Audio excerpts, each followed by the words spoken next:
Erasmus of Rotterdam. Erasmus of Rotterdam, 1466 to 1536. He was a scholar. He was a priest.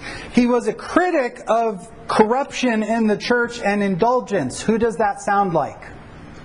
Luther. Guess who Luther liked? Luther liked this guy.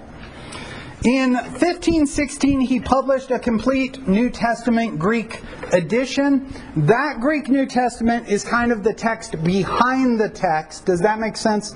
If I say a text is behind a text, am I communicating well? It's the text behind Textus Receptus. Textus Receptus is the Greek New Testament that was accepted in the 16th centuries as the received text. And what stood behind it was Erasmus's text. So very few additions from Erasmus's text became Textus Receptus. Textus Receptus was the text, the Greek text behind Luther's Bible, behind Tyndale's Bible, and behind the King James Bible. So when Luther was translating in Germany, when Tyndale was translating both in England and in Germany, and when the translators of the King James in England were translating the King James, they were using Textus Receptus as their source for the Greek New Testament, translating it into German or translating it into English.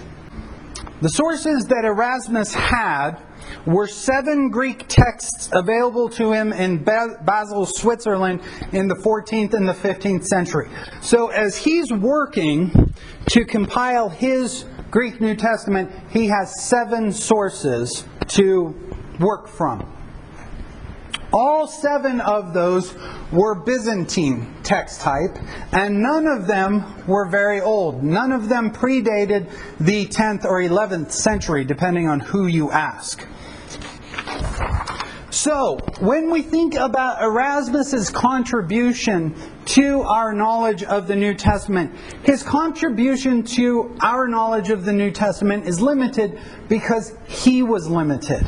He only had access to 7 texts. All of them were Byzantine, and none of them were very old. Since the 17th century, more Greek manuscripts have become available than ever before. We have found literally thousands, I told you, 5,500 Greek manuscripts of the New Testament available today. Much more than 7, and representing all 3 of the families, not just one of those families.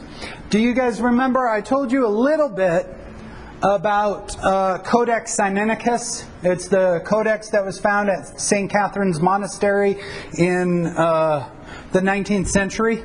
So if we're in the 19th century, then we're some 3 centuries after Erasmus. We're some 2 centuries after King James and Luther. And so when they discovered Codex Sinaiticus was of the Alexandrian text type. Its text type was much, much, much older than the Byzantine text types that were used when translating Erasmus and then when translating the King James and so forth.